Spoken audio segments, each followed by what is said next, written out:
Halo semua, di sini kami akan menjelaskan tentang sistem muskuloskeletal. Apa sih sistem muskuloskeletal itu? Sistem muskuloskeletal adalah suatu sistem organ yang memberikan dukungan fisik kepada makhluk hidup. Sistem rangka umumnya dibagi menjadi 3 tipe, eksternal, internal, dan basis cairan atau rangka hidrostastik. Walaupun sistem rangka hidrostastik dapat pula dikelompokkan secara terpisah dari 2 jenis lainnya, karena tidak adanya struktur penunjang.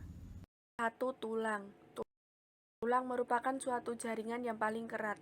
Biasanya tulang disebut sebagai alat gerak pasif, yang mana isi dari jaringan ikat hampir 50% adalah air dengan sisanya adalah bagian-bagian yang padat. Struktur dari tulang ini diselimuti oleh membran periosteum yang berfungsi untuk memberikan nutrisi pada tubuh. Bagian-bagian yang sering terdapat pada tulang, yaitu aforamen, suatu lubang tempat pembuluh darah, saraf, dan ligamentum. Misalnya pada tulang kepala belakang yang disebut foramen occipital. B. Fossa, suatu lekuan di dalam atau pada permukaan tulang. Misalnya pada skapula yang disebut fossa supraskapula. C. Processus, suatu tonjolan atau taju. Misalnya terdapat pada ruas tulang belakang yang disebut processus spinosus. D. Condylus taju, yang bentuknya bundar merupakan benjolan. E. Tuberculum, tonjolan kecil. 2. Kartilago atau tulang rawan. Jenis tulang rawan yang terdiri dari semua serat yang sangat melekat pada gelatin dan melekat dengan sangat kuat tetapi dapat sangat mudah atau fleksibel dalam melakukan gerakannya dan juga tidak bervaskular. Nutrisi yang berada di tulang rawan ini melalui proses yang sering disebut dengan proses difusi gel atau perekat yang akan sampai ke kartilago. Bisa dilihat pada perikondium atau yang sering disebut dengan serabut yang akan membentuk kartilago dengan cara melalui cairan sinovia. 3. Ligamen.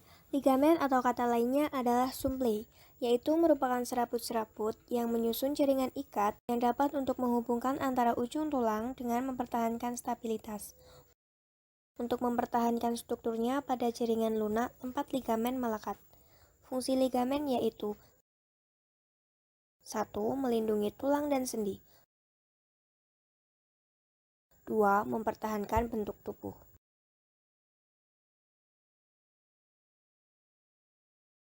Tendon yaitu jaringan penghubung yang menghubungkan antara serabut fibros dengan aperosteum, yang mana tendon ini memiliki ciri sebagai jaringan fibros yang padat yang merupakan ujung dari otot yang panjang yang menempel pada tulang.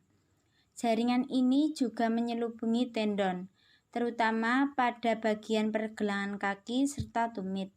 Fungsi dari tendon itu sendiri yaitu sebagai penghubung yang menghubungkan jaringan satu dengan yang lainnya, yang menjamin pergerakan yang mudah dilakukan oleh tubuh.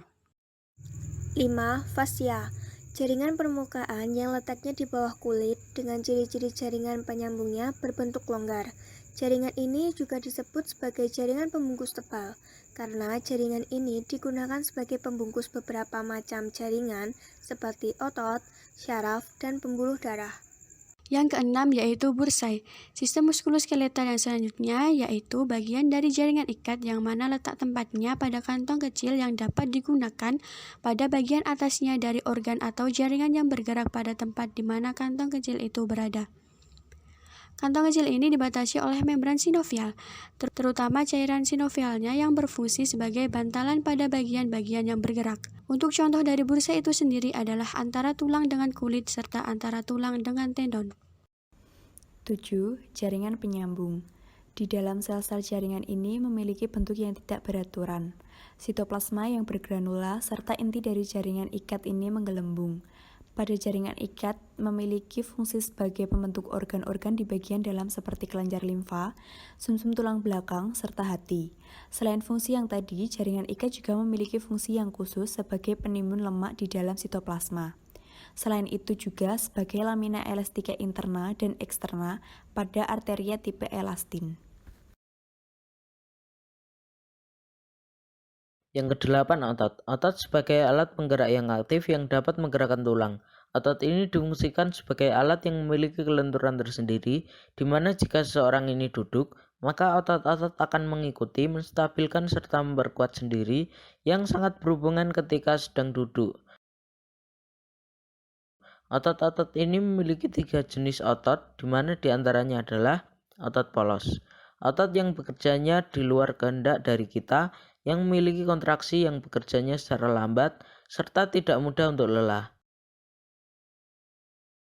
Kemudian otot lurik. Otot ini memiliki kebalikan dengan otot polos. Yang terakhir otot jantung. Sedangkan untuk otot jenis ini memiliki perbedaan dari keduanya, yaitu memiliki bentuk yang memanjang. Sekian presentasi dari kami, terima kasih.